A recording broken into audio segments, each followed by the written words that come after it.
Episode 15 की शुरुआत में शियान और फेंग को दिखाया जाता है, जहां उनको पता चलता है कि स्कूल में 2 नए बच्चों ने एडमिशन लिया है। वो ये बात वो हान लो को भी बता देते हैं।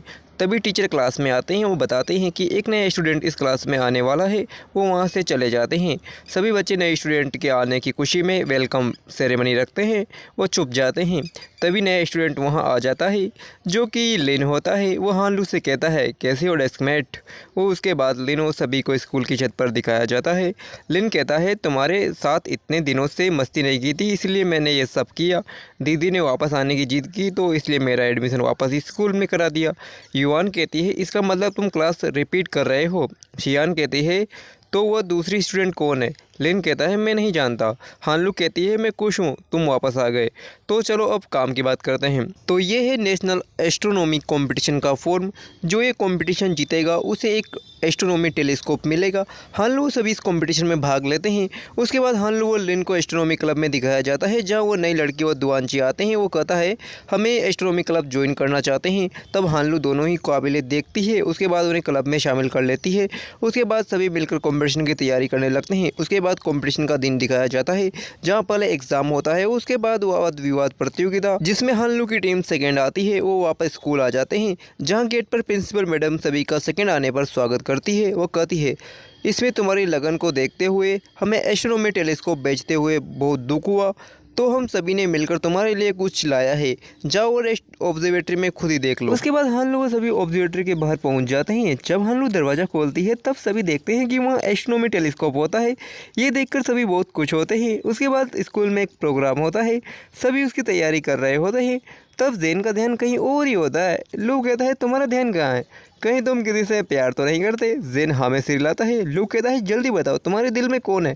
तब जेन कहता है कि मैं शियान को पसंद करता हूँ। ये बातें फिंग ध्यान से सुन रहा होता है। तब लू कहता है, तुम युआन को पसंद करते हो ना? मैंने सही कहा ना? उसके बाद लू दोनों को एडवाइस देता है कि कैसे प्रपोज करना है। शियान और जेन गार्डन के बाहर होते हैं। तब शियान कहते हैं, तुमने मुझे यहाँ क्यों बुलाया?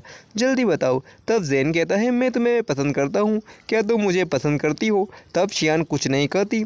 तब जेन कहता है, हम दोनों एक गाना सुनेंगे। गाना ख़त्म होने पर तुम मुझे अपना जवाब दे देना। वो दोनों गाना सुनने लगते हैं। युआन स्कूल की छत पर होती है। वो कहती है, ये फेंग कहाँ रह गया? तभी फेंग वहाँ केक लेकर आ जाता है।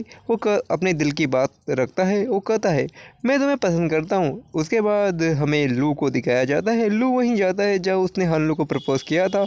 वो उस लेटर को वहीं एक गड्ढा करके रख देता है, जो उसने हानलू को दिया था। वो भारी दिल के साथ वहाँ से चला जाता है। प्रोग्राम में लिन गाना गाने वाला होता है।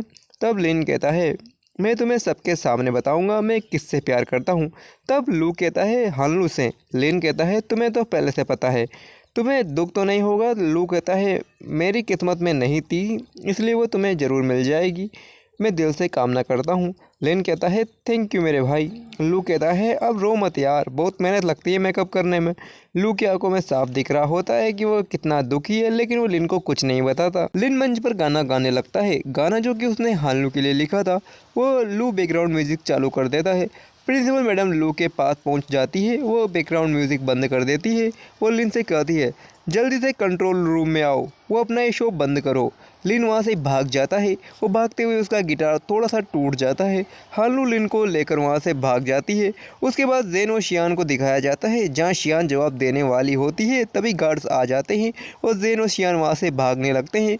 युआन और फेंग केक खाने वाले होते हैं। तभी गार्ड्स वहाँ आ जाते हैं। वो कहते हैं, तुम यहाँ क्या कर रहे हो? वो युआन और फेंग भी वहाँ से भागने लगते हैं। सभी नीचे एक जगह हम मिल जाते हैं। तब प्रिंसिपल मैडम इन सभी का पीछा कर रही होती है। प्रिंसिपल मैडम कहती है, हानलू रुक जाओ, लिन रुक जाओ। वो सभी भाग रहे होते हैं। इसी के साथ एपिसोड 15 यहीं पर समाप्त होता है। Thank you for watching. फिर मिलेंगे। अगर आपने पिछले वीडियोस नहीं देखे हैं तो लिंक इन डिस्क्रिप्शन।